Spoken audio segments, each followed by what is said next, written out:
Assalamualaikum warahmatullahi wabarakatuh.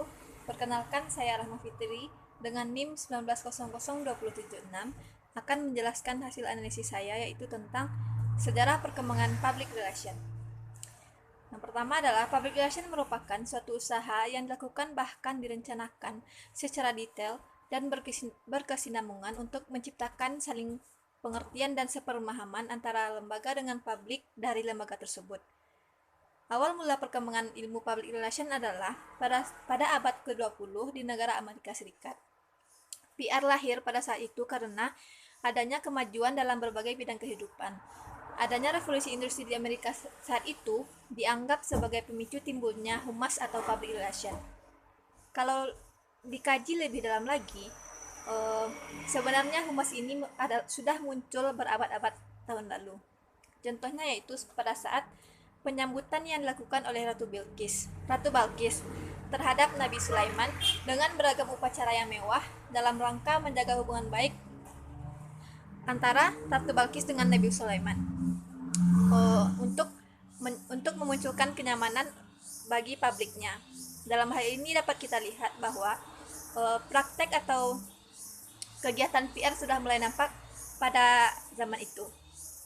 Dalam sejarah perkembangan public relation ada dikenal dengan Bapak PR Internasional atau The Father of Public Relation yang bernama Ivy Ledbetter-Lee tahun 1906. Pada saat itu, Ivy berhasil menanggulangi kelumpuhan industri batubara yang pada saat itu hampir terjadi di Amerika Serikat. Ivy ini merupakan seorang wartawan. Melalui itulah konsep PR dikembangkan dalam rangka menyembuhkan kelumpuhan industri batubara yang terjadi pada saat itu.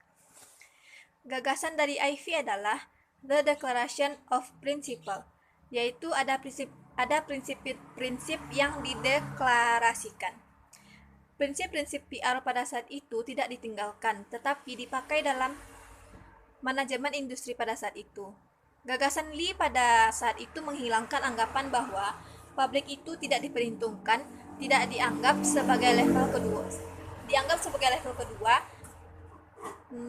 menjadi diperhitungkan kembali dan memiliki potensi dalam konsep manajemen kelembagaan. Maka Lee pada saat itu menjembatani jarak atau kaitan antara lembaga dengan publiknya, baik publik internal maupun eksternal. Kronologi sejarah perkembangan PR dunia pada tahun 1865 sampai 1900 yaitu bermula dengan adanya anggapan bahwa publik dianggap tidak punya kepentingan dengan lembaga atau perusahaan.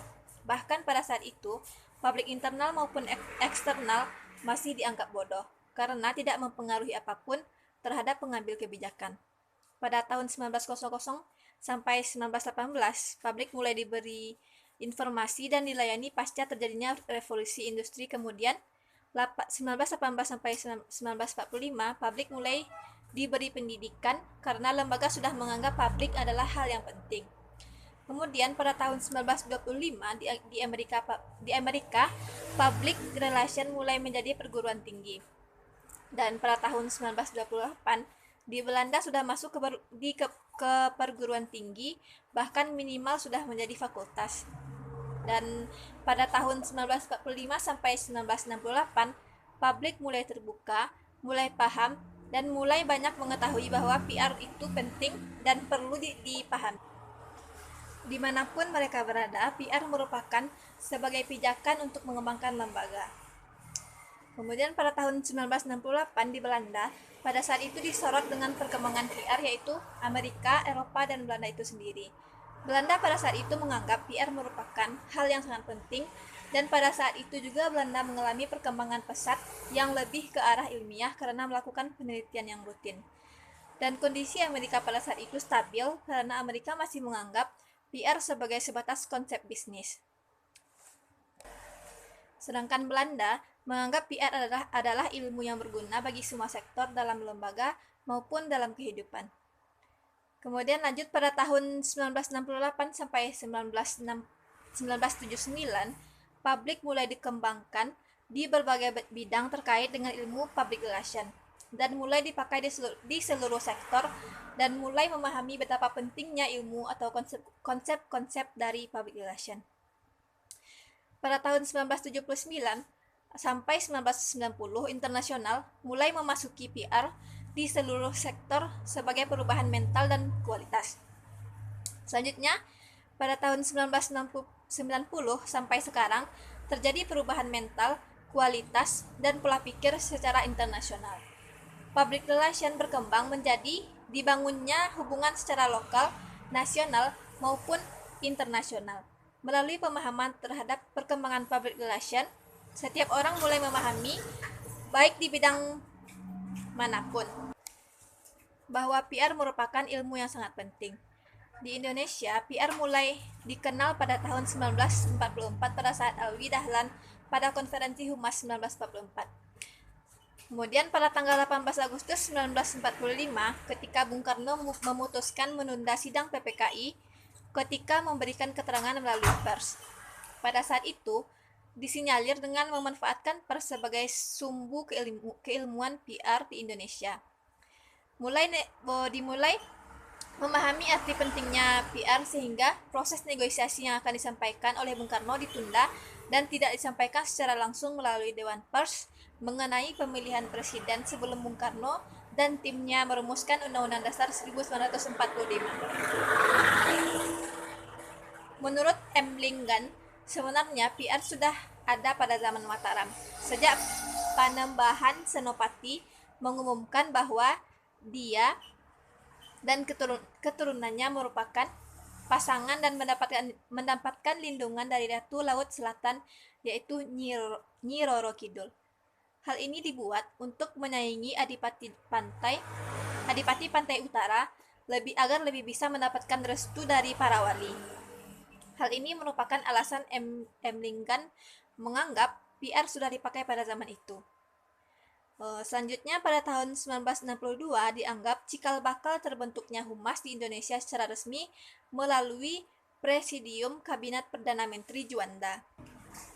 Selanjutnya pada tahun 1967 berkembang sampai 1971 terbentuk suatu wadah berupa Badan Koordinasi Kehumasan Pemerintah.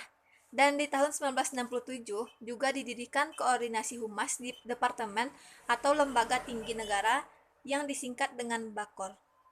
Selanjutnya, pada tahun 1972 sampai 1962, di Indonesia muncullah PR di kalangan profesor pada lembaga-lembaga swasta yang ditandai dengan didirikannya satu wadah profesi humas, yaitu Perhumas pada tanggal 15 Desember 1972. Dan pendirinya adalah Wardi Manjoyo Diningrat, Marah Yunus, Nana Sutrisna yang diketuai oleh Marah Yunus tersebut. Selanjutnya pada tanggal 10 April 1987 di Jakarta dibentuk suatu wadah profesi yang bernama APRI, yaitu singkatan dari Asosiasi Perusahaan Public Relation Independent. Ini memiliki tujuan yaitu mewujudkan fungsi PR yang jujur, bertanggung jawab, memiliki kode etik yang jelas, kemudian memberikan informasi kepada klien bahwa APRI memberikan nasihat dalam PR, mengembangkan kepercayaan umum atas PR kepada masyarakat. Ini membuktikan PR sudah ada di Indonesia. Selanjutnya pada tanggal 27 November 1965 juga dianggap sebagai suatu titik berkembangnya PR di Indonesia dengan dibentuknya Himpunan Humas Hotel Berbintang. Sebagai kajian ilmu PR melahirkan berbagai teori dan paradigma termasuk konsep dari PR tersebut. Sedangkan sebagai profesi, PR itu adalah alat dan fungsi kegiatan yang bersifat praktis. Sebagai kajian ilmu, PR banyak melahirkan teori, melahirkan paradigma, dan konsep-konsep keilmuan terkait dengan public relation tersebut. Sedangkan sebagai profesi, PR adalah alat atau fungsi kegiatan yang berfungsi praktis. Demikianlah penjelasan dari saya. Saya ucapkan terima kasih. Assalamualaikum warahmatullahi wabarakatuh.